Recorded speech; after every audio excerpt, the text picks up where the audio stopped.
इस video session में हम लोग डिस्कस करेंगे कि सैक्रिफाइसिंग रेशियो और गेनिंग रेशियो में क्या डिफरेंस होता है। ठीक है, अब हम सैक्रिफाइस रेशियो के बारे में भी पहले ही डिस्कस कर चुके हैं, गेनिंग रेशियो के बारे में भी डिस्कस कर चुके हैं। अब देखो कि जब नया पार्टनर हमारे बिजनेस में आता है तो जो ओल्ड पार्टनर्स होते हैं उनको अपने हिस्से में से कुछ पार्ट सैक्रिफाइस करना पड़ता है कि नहीं। अब कहाँ तो पहले दो लोग अपने प्रॉफिट और लॉस आपस में बांट रहे थे, कहाँ तो उनको आधा आधा मिल रहा था।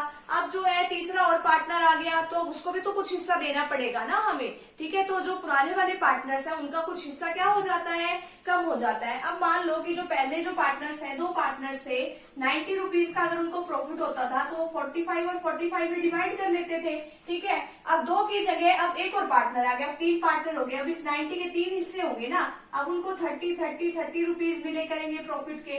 तो अब क्या है कि अब इन्होंने जो है 45 से अब ये किस पे आ गए हैं, 30 पे आ गए हैं।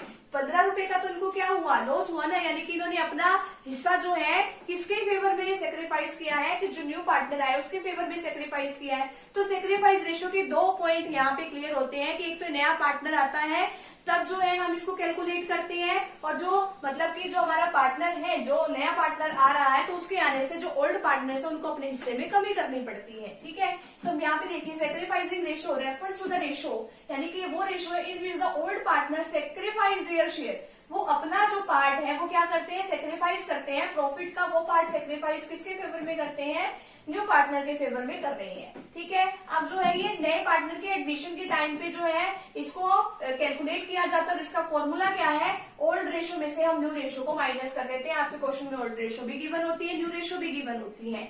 और क्या है इसमें, sacrifice ratio reduces the share of profit of old partners. ये मैंने पहले ही बता दिया कि जब नया पार्टनर हमारे बिजनेस में आएगा तो उससे क्या है कि जो पुराने पार्टनर है, जो ओल्ड पार्टनर्स हैं, उनके हिस्से में क्या आएगी, कमी आएगी। देखो 45 कहाँ मिल रहे थे, अब कहाँ मिलेंगे 30, तो 15 रुपए से उनके हिस्से में कमी आ गई ना। अब आगे तो ये तो छोटा सा एग्जांपल है, कितना सारा प्रॉफिट जो है नए हिस्से के, नए पार्टनर के हिस्से में ट्रांसफर हो जाता है। गेनिंग रेशियो का मतलब क्या है कि अगर हमारी ऑर्गेनाइजेशन में कुछ वर्कर्स काम कर रहे थे, कुछ पार्टनर्स काम कर रहे थे, या उनकी डेथ हो गई या वो रिटायरमेंट लेके वहां से चले गए। ठीक है, अब अगर वो रिटायरमेंट लेके चले जाते हैं तो जो बाकी बचे हुए पार्टनर है अब वही अपना प्रॉफिट और लॉस शेयर करेंगे ना। तो यानी कि जो पुराना पार्टनर जो है, जो रिटायरमेंट लेके जा रहा है, अब वो जो बाकी जो उसका हिस्सा है वो भी तो वो नए मतलब पुराने पार्टनर्स लेंगे। अब देखो कि ABC हमारे ऑर्गेनाइजेशन में 3 लोग काम कर रहे थे, 90 रुपीज का प्रॉफिट हो रहा था, तो 30 वो डिस्ट्रीब्यूट कर रहे थे। अब मान लो बी ने डिसाइड किया कि मैं यहाँ से चला जाता हूँ। ठीक है, तो अब ये दोनों कितना कितना प्रॉफिट डिस्ट्रीब्यूट करेंगे, 45। तो अब इनका हिस्सा क्या हो गया, बढ़ गया ना। It is the ratio in which the remaining partner, जो बचे हुए पार्टनर है, acquire the outgoing partner. Outgoing partner का मतलब है कि यहाँ पे जो पार्टनर रिटायरमेंट लेके जा रहा है तो वो अब उसका हिस्सा भी किसको मिलेगा, पुराने पार्टनर्स को ही मिलेगा। यानी कि अब ये डेथ और रिटायरमेंट के टाइम पे ये कैलकुलेट की जाती है, और जो इसका फॉर्मूला है बस हमें इसको थोड़ा रिवर्स कर देना है। Old ratio minus new ratio है ना।